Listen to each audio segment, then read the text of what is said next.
अच्छा जी सर, सो फार हमने अपनी कल की क्लास में एक अपना IFRS शुरू किया था, इसका नाम है IFRS 9। IFRS 9 जल्दी से बता दो किसके रिलेटेड बात करता है? दो लोगों के रिलेटेड, पहला इन्वेस्टर और दूसरा इशूअर। दो लोगों के रिलेटेड बात होती है, इन्वेस्टर और इशूअर। अच्छा, फिर हमने ये सीखा था कल की क्लास के अंदर कि इन्वेस्टर के पास अगर आइडल पैसा मौजूद है तो वो कहाँ लगा सकता है? इक्विटी सिक्योरिटीज में, यानी किसी कंपनी के शेयर्स परचेज कर ले तो उसको हम कह रहे थे वो है शेयर्स ऑफ अनदर कंपनी, जो हमने उसके जार्गन्स यूज किए थे।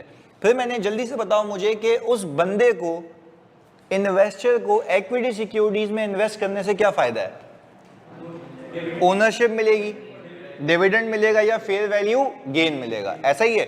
पर एट द सेम टाइम अगर उसके पास पैसा मौजूद है तो क्या वो इसके बरक्स के वो किसी कंपनी की इक्विटी में हिस्सा ले, क्या वो सामने वाली कंपनी को उधार या डेट दे सकता है? यस, उसको हम कहते हैं डेट इंस्ट्रूमेंट। क्या कहते हैं? Debt instrument. एक बेसिक बात की थी। अच्छा, वो डेट इंस्ट्रूमेंट जब मैंने उसका परचेज किया, उसके लिए वो डेट सिक्योरिटी हो गई rather than इक्विटी सिक्योरिटी, और उससे मुझे क्या मिलेगा? सूद, इंटरेस्ट। बात समझ आती है? अच्छा, तो फिर हमने एक डेफिनेशन समझी थी, वो आपके सामने स्क्रीन पे वापस भी आ रही है। एक ऐसा कॉन्ट्रैक्ट जो एक पार्टी के लिए फाइनेंशियल एसेट हो। अच्छा, फाइनेंशियल एसेट का मतलब क्या था? उसके अंदर शेयर्स ऑफ अनदर कंपनी भी आते हैं, राइट टू रिसीव कैश भी आता है, और कैश इटसेल्फ एक फाइनेंशियल एसेट है।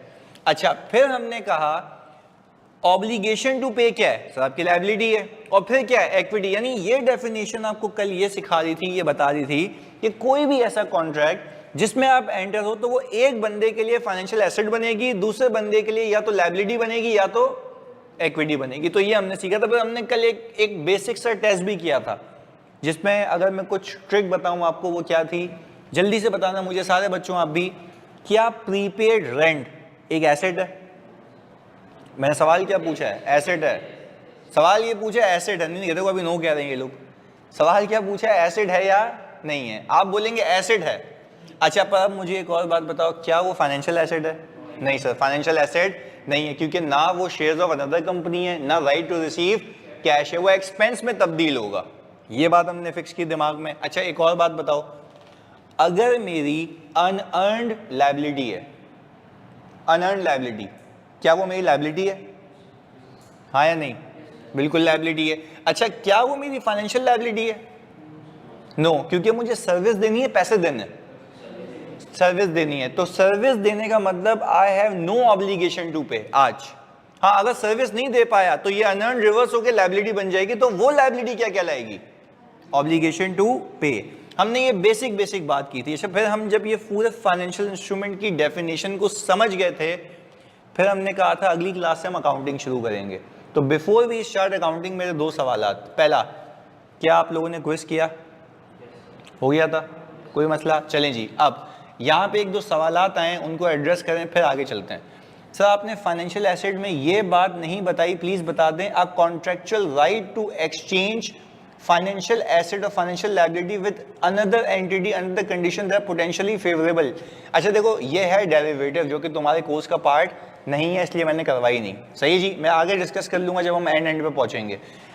अच्छा भाई, अब यह है कि फाइनेंशियल एसेट अलग है और फाइनेंशियल इंस्ट्रूमेंट अलग है। नहीं, गलत।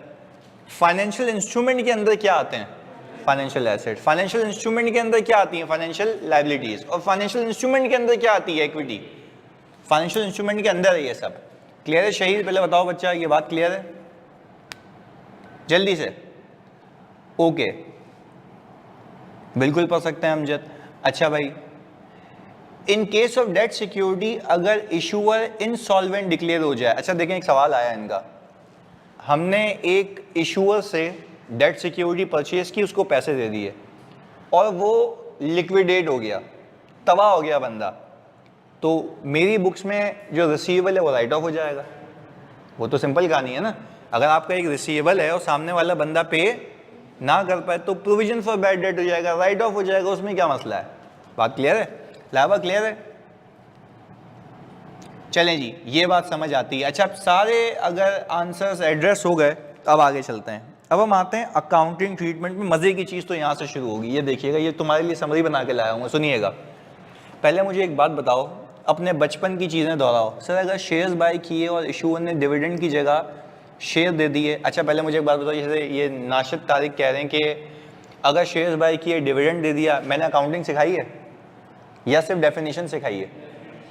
अभी जब हम अकाउंटिंग सीखेंगे उसमें शेयर्स परचेज भी करूँगा, उसको अकाउंट फॉर भी करूँगा, फेयर वैल्यू गेन डिविडेंड सब सीखेंगे। पर अभी होल्ड ऑन, हल्का हल्का स्लो पहले समझ लेते हैं, क्योंकि अगर मैं फाइनेंशियल इंस्ट्रूमेंट की डेफिनेशन नहीं बताता आपको तो आपको आगे कुछ भी समझ नहीं आता। तो हम पहले पैरामीटर समझे। कितने लोगों की अकाउंटिंग है जल्दी बताओ? 2 लोगों की। वो 2 लोग कितने तरीके की सिक्योरिटी में खेल सकते हैं? इक्विटी और डेट। बस ये बात सीखनी है। चले आ जाए, ओनली जार्गन सीखे थे।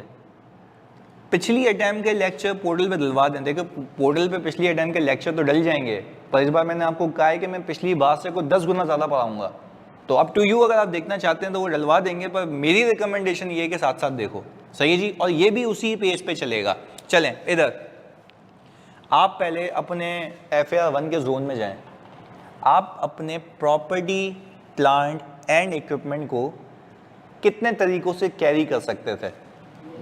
सर वेरी गुड, 2 तरीकों से। एक फेयर वैल्यू, दूसरा कॉस्ट। क्या वो अकाउंटिंग पॉलिसी थी? यस और नो? यस, कोई मसला नहीं। वापस से, क्या वो अकाउंटिंग पॉलिसी थी? यस। या तो कॉस्ट पे रखूंगा या फेयर वैल्यू पे रखूंगा। Accounting policy. अच्छा एक और चीज़ सीखें, जब अकाउंटिंग पॉलिसी होती है ना तो वो मेरी चॉइस होती है। वो मेरी, या तो मैं इधर जाऊंगा या उधर जाऊंगा, पहली बात। एक और एग्जांपल, क्या आप लोग अपनी इन्वेस्टमेंट प्रॉपर्टी को कॉस्ट मॉडल पे और फेयर वैल्यू मॉडल पे रख सकते थे? वो भी क्या थी? अकाउंटिंग पॉलिसी, चॉइस थी। अब जरा मैं उसी चीज को, बेसिक चीज को जो मैंने आपको अभी सिखाई, इसको इससे हल्का सा लिंक करूंगा ताकि समझ आ पाए। वो कह रहा है आज हम क्या सीख रहे हैं? इन्वेस्टर की अकाउंटिंग। पर इन्वेस्टर ने कौन सी सिक्योरिटी में इन्वेस्ट किया है? इक्विटी सिक्योरिटी में। वापस से ब्रॉडर माइंड, हमने सीखा कि हम कितने लोगों की अकाउंटिंग सीखेंगे? Investor, issuer. मैंने सबसे पहले किसको उठाया? इन्वेस्टर को। पर इन्वेस्टर भी सामने वाली कंपनी को उधार दे रहा है या इक्विटी सिक्योरिटी परचेज कर रहा है? तो पहले वो माइंड क्लियर रखते हैं कि इस पूरे चैप्टर में कौन से पार्ट का कौन सा हिस्सा सीख रहे हैं। इन्वेस्टर एक्वायरिंग कौन सी securities? Equity securities. That's what we are doing. सही जी, पहले ये क्लियर कर दिया। फिर वो कहता है 2 तरीके की अकाउंटिंग है। कितने तरीकों की? 2। प्लीज सुनिएगा। वो कहता है 2 तरीके की अकाउंटिंग के अंदर आपने अपनी इन्वेस्टमेंट को रखना फेयर वैल्यू पे ही है। मैं फिर रिपीट कर रहा हूं, आपने अपनी इन्वेस्टमेंट को रखना किस पे? फेयर वैल्यू पे। पर वो कह रहा है 2 मॉडल्स हैं इसमें, या तो फेयर वैल्यू थ्रू OCI या तो फेयर वैल्यू थ्रू P&L। अब इसका मतलब मैंने समझाना है आपको। अच्छा अब एक मतलब समझते हैं। मैंने ये कहा आपने 1 शेयर खरीदा आसानी के लिए। कितने शेयर खरीदे? 1। तो आपने कहा कि मैंने इन्वेस्टमेंट डेबिट की और कैश क्रेडिट कर दिया। लेट से मैंने 25 रुपए का शेयर खरीदा। कितने शेयर खरीदे? 1 शेयर खरीदा। अच्छा, क्या ये जिस दिन मैंने इसको खरीदा है, क्या ये इस दिन की फेयर वैल्यू होगी? यस, क्योंकि पाकिस्तान स्टॉक एक्सचेंज पे जाओगे वो मार्केट वैल्यू होगी ना, मार्केट वैल्यू पे शेयर खरीद लोगे। तो ये खरीदने के दिन की कौन सी वैल्यू है? Fair value. खरीदने के दिन की कौन सी वैल्यू है? अच्छा, ये एंट्री मेरे बच्चों मैंने कब बनाई? At acquisition date. सही है भाई, ये एंट्री बनाई है मैंने कौन सी डेट पे? एक्विजिशन डेट पे। ये हिसाब किताब हो गया पहले दिन पे।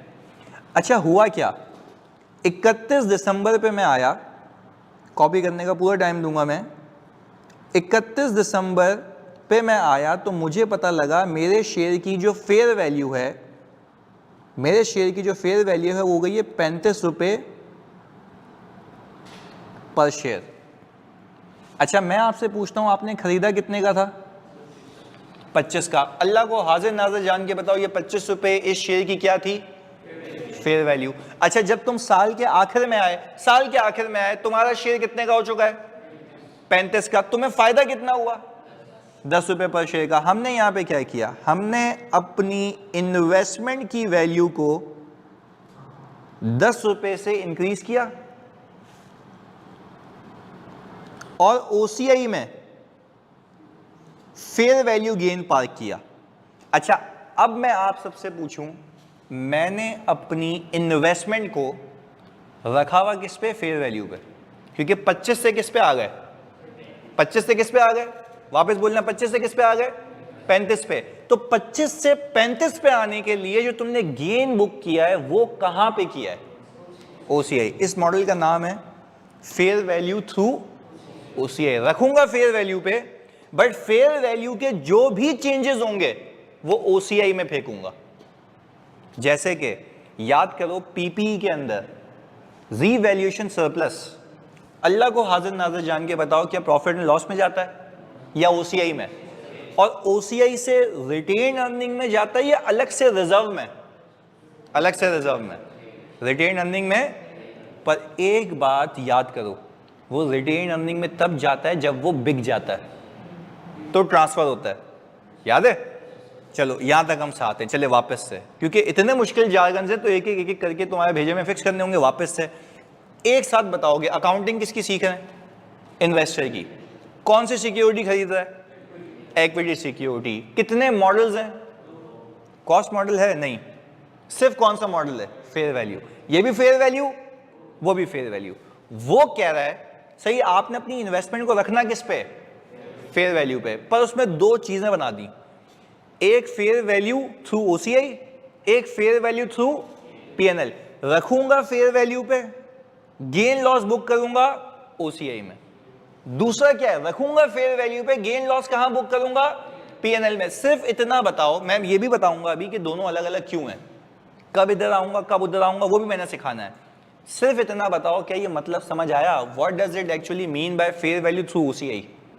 और क्या ये मतलब समझ आया कि फेयर वैल्यू थ्रू पीएनएल का क्या मतलब है? अगर यही एंट्री मैं यहां पे करता तो मुझे बताओ पहले दिन पे क्या एंट्री बनती? Investment debit, cash credit. कितने से बच्चों?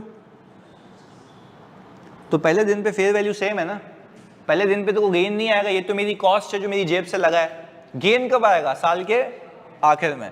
हम यहां पर आए, हमने कहा मैंने यहां पे इन्वेस्टमेंट को डेबिट किया और फेयर वैल्यू गेन को पीएनएल में क्रेडिट कर दिया। कितने से भाई? तो सर ये बात नहीं समझ आ रही, 10 वहां भी बुक हो रहा है, 10 यहां भी बुक हो रहा है, रखा हुआ भी फेयर वैल्यू पे, फर्क क्या है? ये वेरी गुड, थ्रू ओसीआई और थ्रू पीएनएल। अच्छा, अगेन वापस से मेरी तसल्ली के लिए, जब ओसीआई में जाएगा तो वो प्रॉफिट का पार्ट नहीं है, प्रॉफिट के बाद होता है, यानी टोटल इनकम के बाद आती है अदर कॉम्प्रिहेंसिव इनकम। क्या आती है? और अदर कॉम्प्रिहेंसिव इनकम क्या रिटेन अर्निंग में जाके जमा होती है? ये अलग से रिजर्व में? अलग से रिजर्व में। पहले बताओ यहां तक बात समझ आती है? पक्की बात है? ऑनलाइन वालों प्लीज कंफर्मेशन दो यहां तक।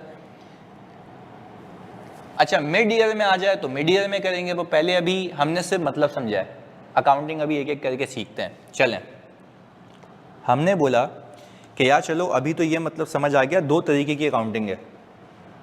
रखूंगा किस पे? या तो ओसीआई से या तो पीएनएल से। आपका सवाल ये होना चाहिए कि सर ये दो मुसीबतें क्यों हैं, वो क्यों किया, ये क्यों किया? बताता हूं। हुआ ये, अब तुम अगर इस बात को पिक कर पाओ ना, क्योंकि IFRS 9 आने से पहले की ये कहानी है।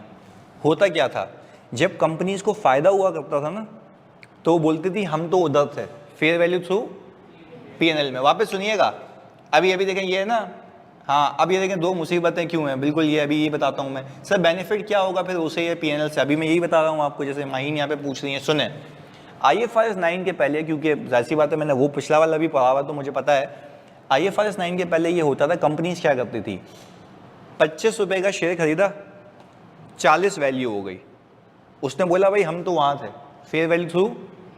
अच्छा, पीएनएल पे अगर मैंने ये ऑप्ट किया कि रखा हुआ है, तो क्या ये गेन आएगा?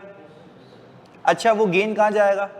पीएनएल में। पीएनएल में जाएगा तो ईपीएस, तो परफॉर्मेंस, पहले बताओ ये कहानी समझ आई? अच्छा, जब लॉस होने लगा तो कंपनी ने बोला नहीं नहीं भाई सॉरी हम तो यहां थे। अच्छा, तो अगर लॉस हो भी गया तो कहां बुक हो रहा है? ओसीआई में। क्या पीएनएल हिट हुआ? ईपीएस हिट हुई? नहीं हुई। ये टोपी ड्रामे चलते थे। पहले बताओ बात समझ आती है ऑनलाइन वाले बच्चों? जल्दी बताओ, जल्दी बताओ, बात समझ आ रही है? दो अलग अलग चुरंगियां थी पहले, जब जिसका दिल चाहे वो जहां जाके बैठ जाता था। इन्होंने बोला भाईजान वो होशियारी नहीं, खत्म, IFRS 9 आ गया। अब आगे सुने, आगे सुने वापस से। भाई जब फायदा हुआ तो कहां मर रहे थे हम जाके? पीएनएल। लॉस हुआ तो ओसीआई। वो बोला लॉस हुआ तो नहीं भाई मैं तो ये मॉडल पे था, फायदा हुआ तो मैं ये मॉडल पे था। स्टैंडर्ड ने कहा आप अपना दिमाग चलाया नहीं। स्टैंडर्ड ने कहा please ask your self what is your business model. Standard ने क्या कहा? Ask your self what is your business model. Sir अब भी तो यही दो ऑप्शंस हैं, तो मैं उसी पे तो आ रहा हूं, इधर कब जाएंगे उधर कब जाएंगे? स्टैंडर्ड ने कहा ये आप नहीं डिसाइड करेंगे, आपका मॉडल डिसाइड करेगा। मैंने कहा वो कैसे? आ जाओ बताता हूं। स्टैंडर्ड ने कहा अगर आपको ये मस्ती है कि आपने शेयर्स खरीदने बेचने खरीदने बेचने खरीदने बेचने खरीदने बेचने, शॉर्ट टर्म गेन चाहिए। क्या चाहिए? तो आपके लिए जो चीज बनाई गई है वो है फेयर वैल्यू थ्रू। देखो बिजनेस मॉडल क्या लिखा हुआ है मैंने, हेल्ड फॉर, यानी आज आप सिक्योरिटीज को इस नियत से खरीद रहे हैं कि मैं खरीदूंगा बेचूंगा। तो टेक्निकली मेरा मकसद तो यही है ना कि मैं पीएनएल में गेन कमाना चाहता हूं, पीएनएल में गेन कमाना चाहता हूं। तो उसको बोला जिस कंपनी को ये मस्ती है ना, जिसका मॉडल ये है, तो वो बताए मेहरबानी कौन से मॉडल पे जाएगा? फेयर वैल्यू थ्रू पीएनएल पे। अब एग्जामिनर पता है क्या करता है? आपको बोलेगा नहीं कि अकाउंटिंग कौन सी करनी है, बोलेगा entity's business model is to held investment for sale. क्या लिख के देगा? Entity's business model is to held investment for sale. अब भाई आपने यहां पे सोचना होगा अकाउंटिंग कौन सी करूंगा, ओसीआई की पीएनएल की, क्योंकि उसका मकसद ही यही है कि मैं खरीदूंगा बेचूंगा खरीदूंगा बेचूंगा। तो मैं टारगेटेडली चाह क्या रहा हूं कि मेरे प्रॉफिट एंड लॉस में चीजें आए। तो वो कह रहा है तुम्हारे लिए मॉडल कौन सा बनाया? Fair value through PNL. पहले बताओ कहानी समझ आती है? पक्की बात है।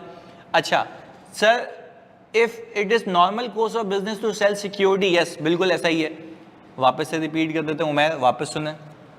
मैंने आपको क्या बताया जल्दी से वापस से, मॉडल कौन सा रखना किस पे? फेयर वैल्यू पे, या तो ओसीआई या तो पीएनएल। मैंने आप लोगों को यह भी समझा दिया कि दो अलग अलग मॉडल बनाए क्यों गए। उसने बोला कि भाई आप अपनी विश से नहीं जा सकते, आपको पहले डिसाइड करना होगा आपका मॉडल क्या है। यानी मैं तुम्हें एक एग्जांपल देता हूं, अभी मैं एक कंपनी का ऑडिट कर रहा था तो मैं एग्जांपल देता हूं, सुनना।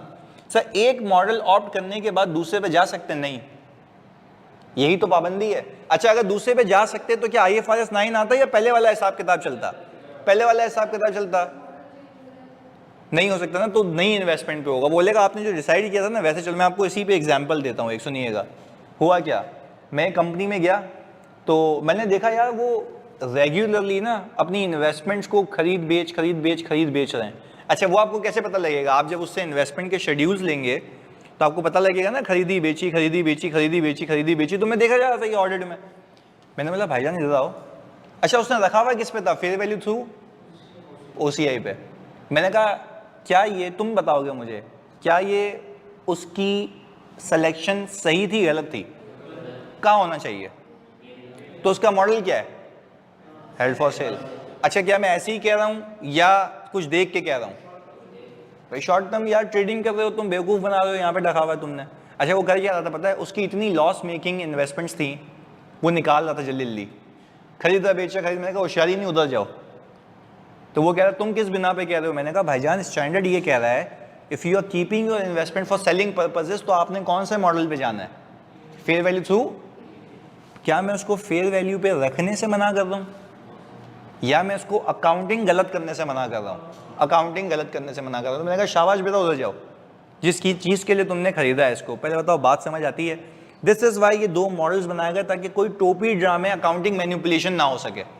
That's it. अच्छा एक सवाल आया, सर लॉस ओसीआई में रिकॉर्ड करेंगे? एक दो सवाल आते हैं वो देखते हैं। सर लॉस ओसीआई में रिकॉर्ड करेंगे या पीएनएल में? नहीं, देखो पीएनएल में तो बिजनेस के क्या फायदा। नहीं भाईजान ये तो देखो ना, लॉस अगर ओसीआई में रिकॉर्ड होगा अल्टीमेटली इक्विटी में जाके तो वो नेगेटिव हो जाएगा, वो तो मैं मानता हूं। पर क्या उसका प्रॉफिट अच्छा दिखेगा, हाँ या नहीं? ईपीएस अच्छी दिखेगी? तो मुझे बताओ शेयर होल्डर को डिविडेंड कहां से मिलता है, प्रॉफिट से या ओसीआई से? प्रॉफिट से। तो उसके लिए द कंसर्न एरिया क्या है, प्रॉफिट।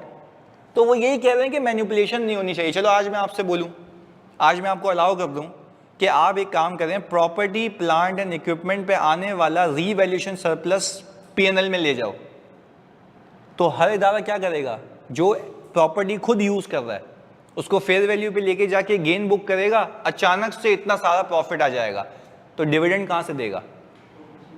प्रॉपर्टी बेचेगा? नहीं।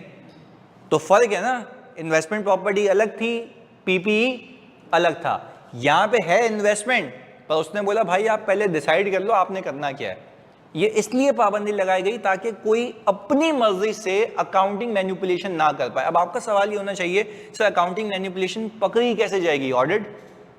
जैसे मैंने आपको बताया, मैंने क्या मूवमेंट देख के ट्रेस कर लिया था? बिल्कुल कर लिया था।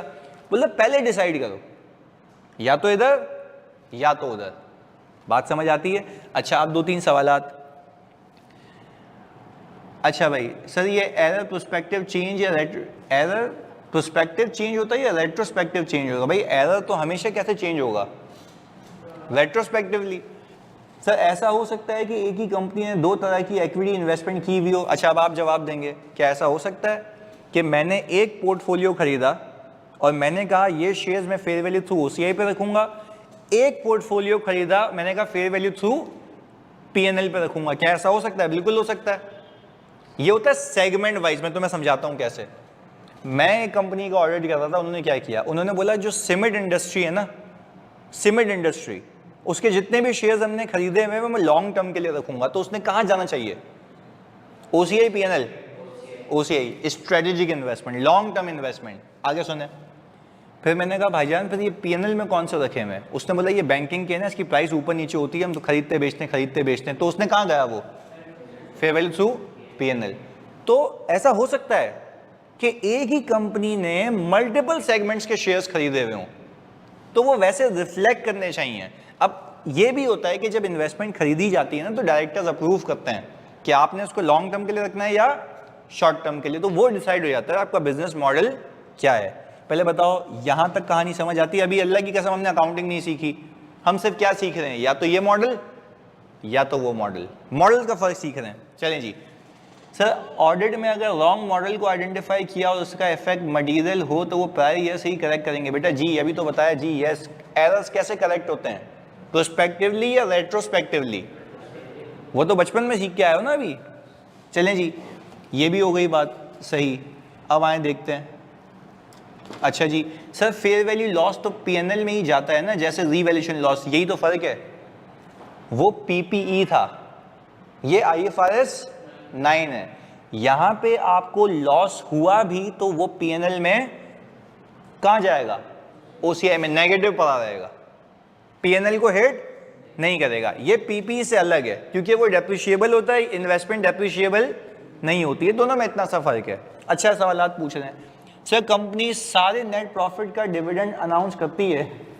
यार कंपनी सारे नेट प्रॉफिट का डिविडेंड अनाउंस कर लेगी तो बचाएगी क्या? उसको बिजनेस चलाने नहीं चलाने? तो डायरेक्टर्स पहले देखते हैं कि फ्यूचर बिजनेस नीड क्या है, कितना डिविडेंड प्रपोज कर सकते हैं, उसके बाद उसका अप्रूवल होता है और फिर डिविडेंड दिया जाता है। पर why we are asking this question in IFRS 9? Dividend तो वो देगी ना। अभी तो मैं किसके पर्सपेक्टिव से बात कर रहा हूँ? इन्वेस्टर के पर्सपेक्टिव से। चलें सर, अगर कंपनी का बिजनेस मॉडल चेंज हो जाए फिर पॉलिसी भी चेंज होगी? नहीं, मैंने आपको क्या बोला, एक चीज सुने, मैंने आपको ये बोला ना कि अगर आपने डिसाइड किया वहां आना है तो वहां चलेगा, यहां आना है तो हाँ। अगर आपको बिजनेस मॉडल चेंज करना है, पहले अपनी सिक्योरिटीज को बेचें, गेन पूरा वहां बुक करें, लॉस पूरा वहां बुक करें, वापस खरीदें, फिर यहां आ जाए। क्या बेचे बगैर मॉडल चेंज हो सकता है? नहीं, बेचे बगैर मॉडल चेंज। अच्छा मैं कंपनी हूं, मैंने क्या किया, मैंने सिंपल शेयर्स खरीदे और मैंने बोला यार इसको मैं लॉन्ग टर्म के लिए रखूंगा। तो तुम सब मुझे बताओगे ऑनलाइन वालों, आप भी लॉन्ग टर्म का मतलब है मैं कहां जाऊंगा? Fair value through OCI PNL? OCI. जल्दी बताओ ऑनलाइन वालों, जल्दी, सारे बच्चे एक साथ बताना है। ओसीआई में। अच्छा अब मैंने बोला यार अब अगर मुझे गेन लॉसेस आ रहे हैं तो कहां जा रहे होंगे? ओसीआई में। गेन भी ओसीआई में। अब इदारा चाह रहा है कि भाई let's change the business model. वो अपनी सिक्योरिटीज को बेचेगा। क्या करेगा? आप सब यकजहीती से बताओ, जब वो सिक्योरिटीज को बेचेगा तो उसका गेन, उसका लॉस कहां जाएगा? अब उसके क्यों कह रहे हो? तो ये था। अच्छा, उसने फिर खरीदी और अब लिखा अपने बिजनेस मॉडल में कि अब मैं इसको खरीदूंगा बेचूंगा, खरीदूंगा बेचूंगा। अब वहां जा सकता है? पहले अकाउंटिंग पूरी करो, फिर उधर जाओ, ताकि मैनिपुलेशन ना हो पाए। भाई सही है, आपको लॉस है, रियलाइज करो ओसीआई में, फिर उधर चले जाओ, कोई मसले वाली बात नहीं है। मॉडल कैन बी चेंज, पर खरीदी हुई सिक्योरिटीज को यहां से वहां नहीं कर सकते। बात समझ आ रही है? ऑनलाइन वालों पहले बताओ जानी, बात क्लियर है? क्रिस्टल क्लियर है? जल्दी बताओ, बात क्लियर है? जल्दी से सारे बच्चों, एक एक बच्चे को क्लियर है? आगे चलूं? चलें, बेहतरीन हो गया, चलें ओके। अब वापस से यहां पे आ गए। 2-3 और बातें, यानी चेंज करने के लिए उसको सेल करना जरूरी है डेफिनेटली। अच्छा मुझे एक बात बताओ ना, आप जैसे पीपी होता है ना, पीपी में कॉस्ट से फेयर वैल्यू पे जा सकते हो, क्या पीपी को बेचना लाजमी होता है या वैसे ही चले जाते हो? FR1 अभी देखे आए हो यार। वापस प्रॉपर्टी प्लांट एंड इक्विपमेंट में IS 16 में तुम पीपी को कॉस्ट से उठा के फेयर वैल्यू पे लेके जा सकते हो ना। वो change in accounting policy allowed है, वो change in accounting policy allowed है। और आपको अगर अपना बचपन याद हो, वो चेंज इन अकाउंटिंग पॉलिसी तब अलाउड होता है जब वो और फेयर प्रेजेंटेशन दे और रिलायबल वैल्यूज दे, यूजर के लिए फंडामेंटल हो, तो आप उसको चेंज कर लेते हैं, तो कोई मना नहीं होता। पर यहां पे वो कह रहा है एक रखी हुई चीज को यहां से वहां नहीं लेके जा सकते। क्यों? क्योंकि इसमें मैनिपुलेशन इन्वॉल्व होती है। इतनी एक्टिव मार्केट होती है, आराम से बंदा अपने फाइनेंशियल स्टेटमेंट को मैनिपुलेट कर सकता है। तो उसने बोला यहां तो यहां पे, या तो वहां पे, एक बेसिक फर्क है। चलें जी, ओसीआई में अगर लॉस आएगा तो कहां बुक करेंगे? ओसीआई में अगर लॉस आएगा तो वो सीधा सीधा इक्विटी में नेगेटिव जाएगा, पर रिटेन अर्निंग में जाएगा या रिजर्व में? नेगेटिव रिजर्व पड़ा रहेगा जब तक वो बिक। अच्छा, जब बिक गया तो उसको उठा के कहां फेंक देंगे? रिटेन अर्निंग में।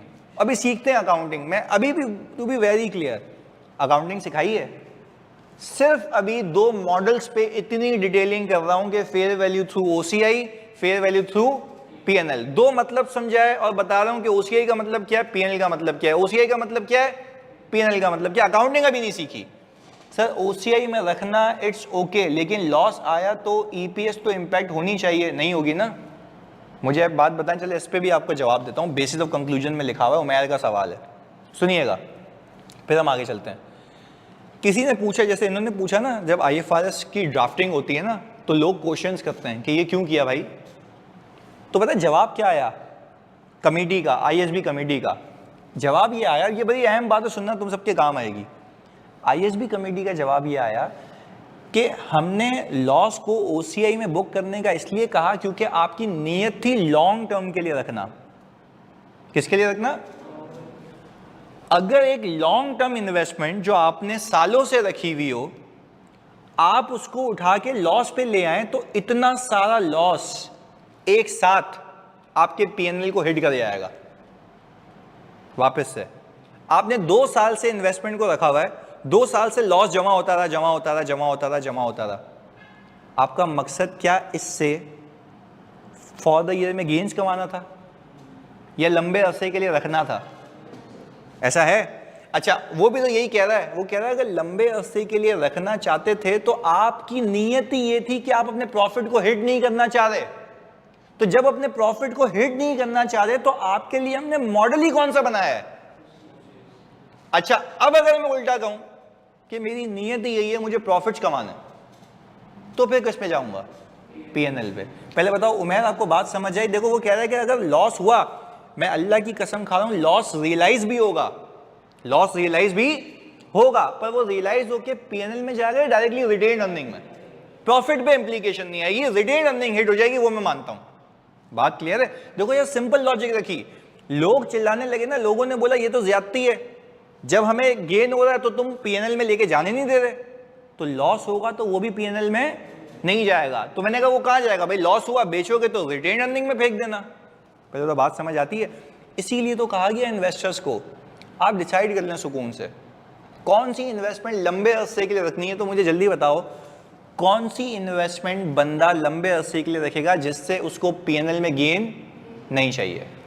बात समझ आती है? अच्छा, इसके बरक्स एक बात करूं, कौन सी इन्वेस्टमेंट बंदा पीएनएल में रखेगा, क्या मकसद होगा? शॉर्ट टर्म, खरीदना बेचना है, खरीदना बेचना है, खरीदना बेचना है। पहले बताओ दोनों में फर्क समझ आ रहा है? ये बिजनेस मॉडल्स का फर्क है। सही है जी? हाँ जी, जल्दी बताओ ऑनलाइन वालों। उमैर, आपका सवाल क्लियर हो गया? जल्दी बताओ, जल्दी से। Got it? चलिए अरूबा कह रही है गॉट इट, आगे बता दो भाई बाकी बच्चे। शेयर होल्डर को इस लॉस का इंपैक्ट कब जाएगा? फिर अभी तो बताया, शेयर होल्डर को इस लॉस का इंपैक्ट कब जाएगा? जब ये बिकेगा, जब ये बिकेगा और बिक के सरप्लस से निकल के रिटेन अर्निंग में आ जाएगा। तो भी अकाउंटिंग सीखेंगे, सिर्फ बात कर रहे हैं अभी। सही है जी? ओके, व्हेन सेल आउट, चलें जी, बिल्कुल ऐसा ही है। एक साल के अंदर अंदर की इन्वेस्टमेंट शॉर्ट टर्म है। शॉर्ट टर्म तो यही होगी ना, एक साल के अंदर अंदर खरीदना बेचना, खरीदना बेचना, ऐसा ही चीज़ है। जल्दी बताओ तो मेरे बच्चों, ऑनलाइन वालों क्लियर है तो आगे चलें, जल्दी बताओ। चलें ओके। अब एक मेरी तरफ से टेस्ट है, तुम्हें लिखा हुआ मिले सवाल के अंदर, company A purchase 5000 shares of company B. हम कौन है? इन्वेस्टर। कंपनी बी कौन है? इशूअर। अच्छा, ये बात समझ आती है। ये कह के मैं चुप हो गया। फिर मैंने आगे लिखा company's intention is to hold the investment for long term. कौन से मॉडल पे जाऊं? ओसीआई। तो आपकी नीयत क्या है इसमें? लॉन्ग टर्म रखना है मुझे, कोई पीएनएल में गेन वेन, यानी मैं चाहता ये हूं कि मेरा पीएनएल फजूल में खराब ना हो। वैल्यू ऊपर भी जाएगी, नीचे भी आएगी, ऊपर भी जाएगी, नीचे भी आएगी। तो क्या मैंने इतना सालों के लिए रखना है? तो क्या मैं बेवकूफ़ हूँ अपने पीएनएल में हिट लेता रहूँगा? नहीं लूँगा। बात समझ आई? Crystal clear. मेरा टारगेट है भाई, मुझे पीएनएल गंदा नहीं करना। लंबे अरसे के लिए रखूंगा तो पता नहीं कभी वैल्यू ऊपर जाएगी, किसी ज़माने में नीचे आएगी, तो क्या बार बार अपने पीएनएल को छेड़ूंगा? नहीं, मेरा मकसद ही ये नहीं है। तो जो मकसद है उसके हिसाब से अकाउंटिंग करो। एग्रीड? दूसरे पे आ जाओ। हमने कहा company A purchase shares of company B, intention is to held shares for sale. क्या करूंगा? अच्छा, क्योंकि अब आप चाह रहे हैं कि यार मैं तो खरीदूंगा बेचूंगा, खरीदूंगा बेचूंगा, देखूंगा पीएनएल में क्या कमाई आ रही है तो कर लूंगा। पर ये चीज अब देखो, तुम्हारी नीयत खुद बता रही है कि तुम्हें पीएनएल में गेन्स चाहिए, तुम्हें पीएनएल में चार्ज चाहिए, पर वहां पे तुम्हारा ये कोई भी नीयत, तो it depends upon the model कि आप चाहते क्या हैं। फायदा रोजमर्रा का चाहते हैं, ले जाओ उधर। लंबे अरसे के लिए रखना है तो आपकी नीयत खुद ये बता रही है कि आपको पीएनएल में गन खुराबात नहीं चाहिए। तो वो कहाँ जाएंगे? फेयर वैल्यू थ्रू ओसीआई में। पहले बताओ अकाउंटिंग का मतलब समझ आता है? बड़ा बेसिक। कोई आपसे पूछे, कोई भी इन्वेस्टर अपनी इक्विटी सिक्योरिटीज को किस पे कैरी करेगा? फेयर वैल्यू पे। पहले ये बात, फेयर वैल्यू पे। कॉस्ट का कॉन्सेप्ट नहीं है, फेयर वैल्यू पे कैरी करेगा। फिर जल्दी बताओ कितने तरीके के मॉडल दे दिए? Fair value through OCI, fair value through अपनी विश से जाओगे या बिजनेस मॉडल के हिसाब से? अगर आपका मॉडल ये लंबे अरसे के लिए कोई गन खुराबात पीएनएल में नहीं, ओसीआई। आपका मॉडल ये है कि भाई आपको खरीदना बेचना है, खरीदना बेचना है, पीएनएल पे देखना है, तो फेयर वैल्यू थ्रू पीएनएल। वापस से बताओ, क्या अकाउंटिंग सीखी? नहीं, अब सीखते हैं। पहले ये कॉपी कर लो जल्दी से, ये बड़ी इंपॉर्टेंट चीज़ है अकाउंटिंग ट्रीटमेंट। ये जल्दी से कॉपी करें, ये समरी है।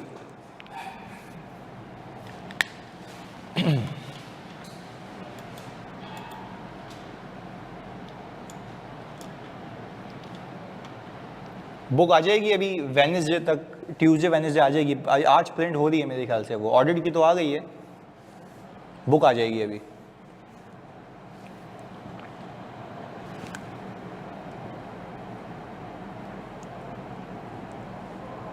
यार FAR 2 की मैं सॉफ्ट पे नहीं देता जानी, PDF लाजमी शेयर कर दूंगा मैं। सर फाइनेंशियल एसेट किसी के पास हो तो ज़रूरी तो नहीं है ना कि हर केस में वो फाइनेंशियल इंस्ट्रूमेंट भी हो। फाइनेंशियल इंस्ट्रूमेंट की डेफिनेशन में क्या आता है? फाइनेंशियल एसेट आता है ना। तो फाइनेंशियल एसेट है तो मतलब फाइनेंशियल इंस्ट्रूमेंट भी है ऊपर। ऐसा ही है।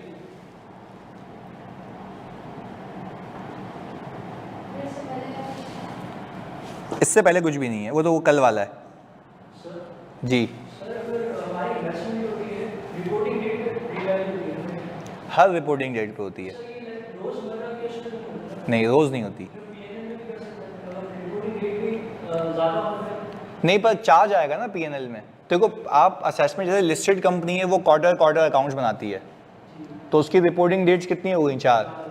तो वो हर 4 रिपोर्टिंग डेट पे पीएनएल में चार्ज नहीं लेना चाहता, वो बोलता है मुझे चाहिए ही नहीं।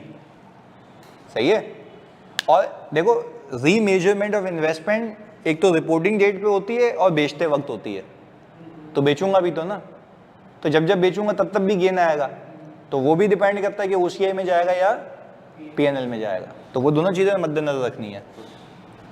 अच्छा जी, एक सवाल आया, सर मिड में लॉस आ जाए और लास्ट में गेन आ जाए तो आप गेन लॉस दोनों बुक करेंगे? अगर ओसीआई में मॉडल में है तो पहले लॉस बुक करेंगे फिर गेन बुक करेंगे, पर दोनों कहाँ बुक होंगे? ओसीआई में। खत्म। अभी अकाउंटिंग सीखते हैं, यानी अभी तो सिंपल 2 मॉडल्स का फर्क समझा है। क्लास का ड्यूरेशन एक हार ही रहेगा या इंक्रीज होगा? अभी की बात कर रहे हो अमजद? हमारी 5:15 तक है ना, 5:15 तक है ना, बस अभी आगे की नहीं, आगे की तो यार मतलब मैक्सिमम 1.5 आवर तक जाएगा, इससे ऊपर नहीं होगा क्लास। 1.5 घंटा काफ़ी है। कल नहीं, कल परसों आप छुट्टी करें, क्योंकि कल आई थिंक यौम अली भी है ना, तो रास्ते तो बंद होंगे, तो आने में मसला होगा आपको, तो हमारी पे मंडे को होगी इंशाल्लाह।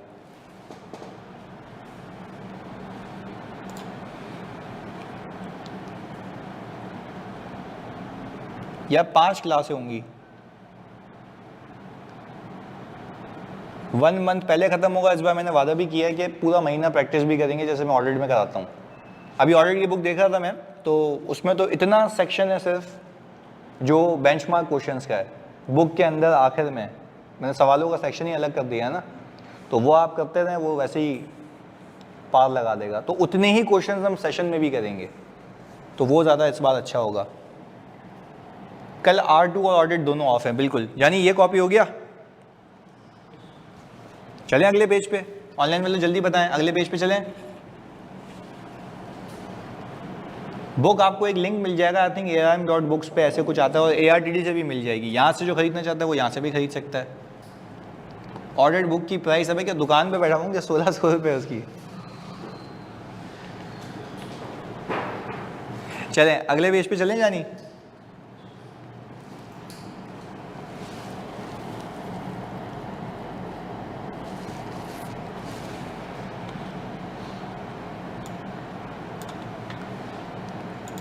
ओके जी, चलें अब हम इसी के साथ एक बेसिक अकाउंटिंग करते हैं, ताकि मैं कुछ हल्की सी चीज़ तुम्हें सिखा के ना आज एक होमवर्क दे सकूं प्यारा सा। आ जाओ जी।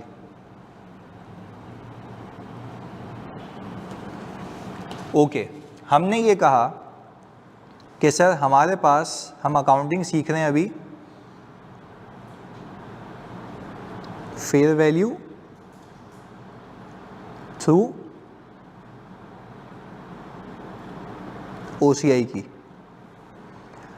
अच्छा, इन एनी केस मुझे आप बताते हैं कि रखेंगे किस पे? फेयर वैल्यू पे। चेंजेस कहाँ से जाएंगी? OCI से। या तो गेन होगा या तो लॉस होगा, क्योंकि ये बंदा यही चाहता है इसका PNL ना गेन की वजह से हिट हो, लंबा रखना। क्लियर है? चलिए जी, ओके, ये बात समझ आती है, ये सब सही बता रहे हैं बिल्कुल। 1 सेकंड के लिए ऊपर कर दें, ये लो हो गया 1 सेकंड। दोनों में कुछ भी नहीं है, 10-10 रुपये ही गेन है। चलें जी आगे। मैंने कहा सर पहले ये बताएं, IFRS कहता है इनिशियल रिकॉग्निशन किस पे होगी? अच्छा, इनिशियल रिकॉग्निशन का मतलब है पहले दिन पे इन्वेस्टमेंट किस पे रिकॉर्ड होगी? हाँ जी बताते हैं। अभी इस पे थोड़ा सा काम करना है हमें। हमने कहा इनिशियल रिकॉग्निशन किस पे होगी, बच्चे कह रहे हैं फेयर वैल्यू पे। इसमें एक चीज़ मैं चेंज करूंगा, एक चीज़, अभी आपको मज़ा भी आएगा सुन के। वो हमने कहा fair value plus transaction cost. अभी बताता हूं क्या होता है, ये पूरा लिखते हैं। ये आ गया fair value plus equals to initial recognition. सही है, इनिशियली मैं इस पे रखूंगा। अच्छा क्यों, ये क्यों कहा गया ब्रोकरेज? बिल्कुल ऐसा, ये बिल्कुल सही कह रहा है ये बच्चा। मुझे एक बात बताओ, आप गए मार्केट में शेयर्स खरीदने के लिए, सही है जी, PSX पे, पाकिस्तान स्टॉक एक्सचेंज पे। आपने देखा कि आपको PSO के या शेल के, कोई भी कंपनी है या UBL है, इसके शेयर्स मार्केट में ट्रेड होते हुए दिख रहे हैं। इसने कहा कि भाई इसकी प्राइस चल रही है 25 रुपये पर शेयर, सही है, इसकी चल रही है 36 रुपये पर शेयर और इसकी चल रही है 40 रुपीज़ पर शेयर। आपने कहा कि यार मेरा दिल है कि मैं जो हूँ ना UBL के शेयर्स परचेज करूँ, यूनाइटेड बैंक लिमिटेड के, क्योंकि मुझे लगता है कि इसमें पोटेंशियल है कि ये ऊपर जाएगी वैल्यू। तो सही है भाई, मैं खरीद लूँगा शेयर्स। अब मैंने डिसाइड किया कि भाई मुझे कितने शेयर्स खरीदने हैं, बताओ कितने खरीदने शेयर्स? 10,000 शेयर्स खरीद लें। चलो भाई, हमारे भाई कह रहे हैं सर 10,000 शेयर्स परचेज करेंगे हम। किसके परचेज कर रहे हैं? UBL के 10,000। अच्छा चलो इधर देखो, 10,000 शेयर्स परचेज करने हमें। अब मुझे एक बात बताओ, ये मैंने एक शेयर मार्केट वैल्यू कितनी है? 40 रुपये पर शेयर है इसकी फेयर वैल्यू। मुझे ब्रोकर ये कहेगा कि मैं तुम्हारे कहने पे मार्केट से तुम्हें शेयर्स खरीद के दूंगा, तो मेरी एक फीस होगी पर शेयर के हिसाब से। किसके हिसाब से?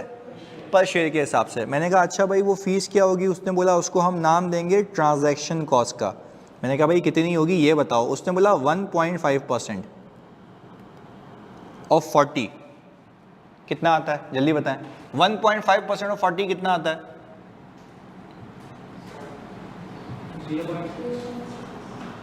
0.6 आ रहा है। ये आ गया सर 40.6। अच्छा कोई आपसे पूछे आपको UBL का एक शेयर कितने का पड़ गया? 40 का। 0.6 क्या है? Brokerage transaction cost. तो लॉजिकल बात है ना यार, आपको इतना पड़ा है महंगा। अच्छा अब इसकी दो लॉजिक्स, कमीशन ने बिल्कुल लिए। कोई भी नॉर्मल बंदा आपसे पूछे एक चीज़ कितने की पड़ी, आप बोलोगे 40 प्लस कमीशन, 40 प्लस कमीशन। आपका सवाल ये होना चाहिए सर ये प्रॉफिट एंड लॉस में क्यों नहीं गया? हमने कैपिटलाइज किया ना, P&L में चार्ज, क्योंकि मॉडल है फेयर वैल्यू थ्रू OCI। वो कह रहा है जब आप मुझे कुछ भी P&L में लेके नहीं जाने दे रहे हो तो मैं ये ट्रांजैक्शन कॉस्ट भी P&L में लेके कैपिटलाइज करूंगा। बात समझ आई? पक्की बात है? ऑनलाइन वालों बात समझ आ रही है? देखो सीधी सी बात है, लॉजिक है। वो कह रहा है जब आप कुछ भी P&L में लेके नहीं जा रहे then why I should take transaction cost into profit and loss account. ये भी कैपिटलाइज करूंगा, कुछ भी P&L में नहीं, मतलब कुछ भी P&L में नहीं। हाँ सर अगर ये फेयर वैल्यू थ्रू P&L होता तो ये कैपिटलाइज होने के बजाय क्या हो जाती? Expense out. क्योंकि आपका मॉडल ही ये खरीदना बेचना खरीदना बेचना, तो क्या एक एक इन्वेस्टमेंट को कैपिटलाइज करते रहोगे? नहीं, खरीदा कॉस्ट सही एक्सपेंस आउट, खरीदा कॉस्ट सही एक्सपेंस आउट। वो वहां सीखते हैं, पर अभी हम क्या सीख रहे हैं? Fair value through OCI। तो आज के बाद मैं आपसे पूछूं, यस कैपिटलाइज करेंगे बिल्कुल। अब सुनो, आज के बाद मैं आपसे पूछूं if you are opting for fair value through OCI model, आप इनिशियल रिकॉग्निशन किस पे करेंगे? फेयर वैल्यू पे प्लस ट्रांजैक्शन कॉस्ट। तो आपने कहा आपको एक शेयर पड़ गया 40.6 का, इसको मैं अगर मल्टीप्लाई करूं 10,000 शेयर से तो अमाउंट कितनी आती है? 4,06,000। अच्छा भाई इस पे आपने एक एंट्री बनाई होगी, जल्दी बताएंगे आप मुझे, इन्वेस्टमेंट डेबिट और cash credit. Sir transaction cost कहाँ गई? इसके अंदर शामिल है? ऐसा ही है। अगर आप सिंपल एक काम करें, 4 लाख रुपए पे 1.5% लगाएं, 4 लाख रुपए पे 1.5% लगाएं, 6,000 आता है। वही 6,000 इसके अंदर चिपका हुआ है, पर शेयर में डाल दिया ना आपने। तो आपने कहा एक शेयर पे अगर 0.6 है तो 10,000 शेयर पे 6,000 होगा। सिंपल है ना, ये वाली बात आ गई, क्लैरिटी है। ऑनलाइन में लोग बात समझ आती है। ये 6,000 रुपये एक्सपेंस आउट करने के बजाय मैंने क्या किए, कैपिटलाइज, क्योंकि कुछ भी पीएनएल में नहीं जाएगा। यहां तक हम साथ हैं? चलें जी, ओके। ये हो गई डे 1 पे, ये हो गया डे 1 का हिसाब किताब।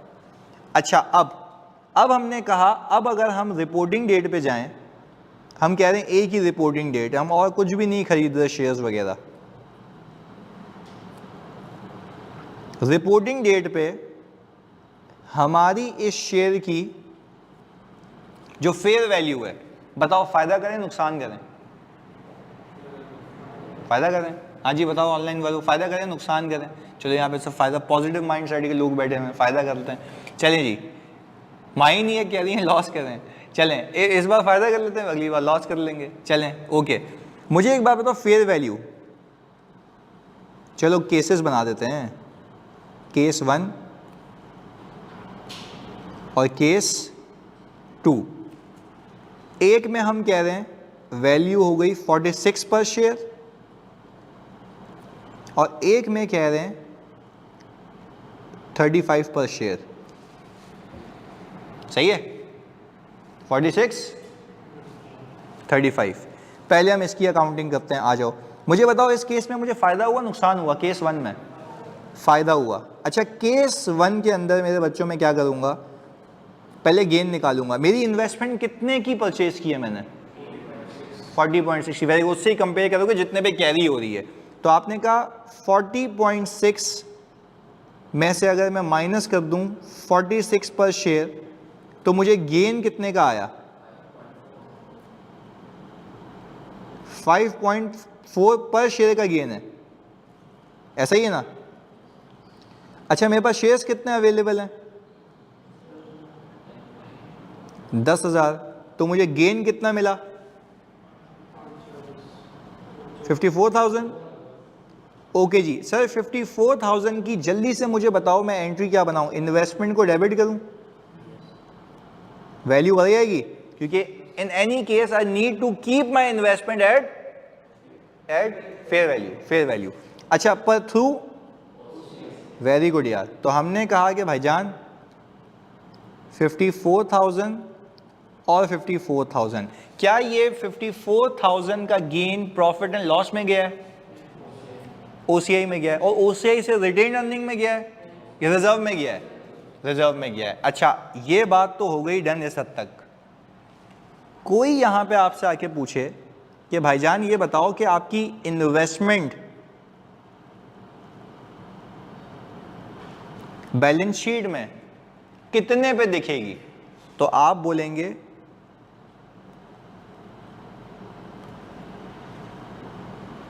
इतने पे,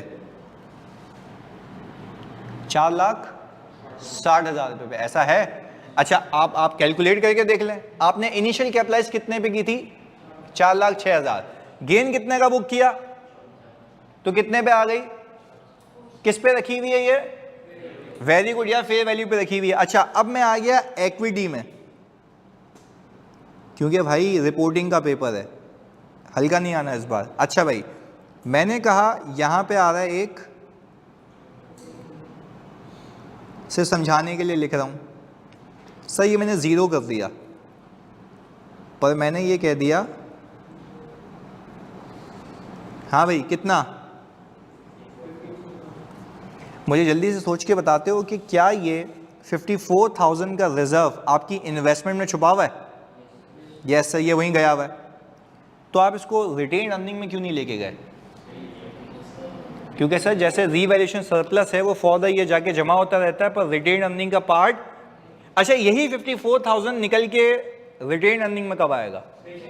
जब बेचेंगे, वो तब की तब देखेंगे, अभी उसका कोई काम नहीं है। पहले बताओ यहां तक बात समझ आती है? अब उलट आ जाओ इस जगह पे। अच्छा भाई, केस 2,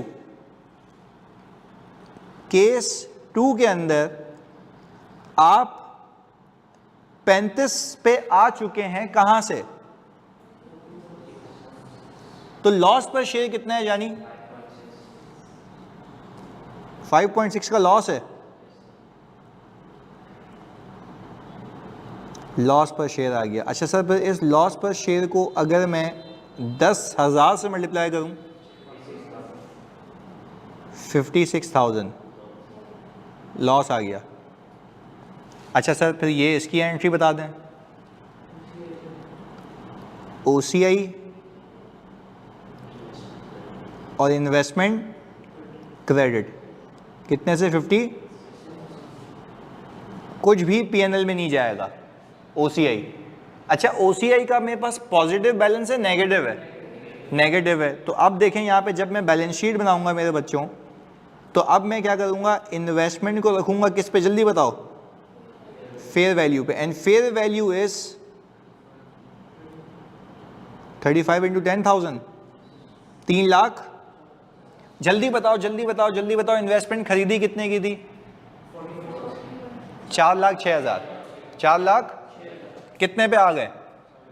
3.5 पे। लॉस कितने का? तो आपने कितने का बुक किया है? 56,000 रुपये का। पर अगेन अगर मैं इक्विटी पे आऊं, अगर मैं इक्विटी पे आऊं तो वापस से रिटेन्ड अर्निंग कितनी दिखाऊंगा? 0। अच्छा, फिर अगर मैं वापस यहां पे आऊं तो रिजर्व्स कितने के दिखाऊंगा? नेगेटिव।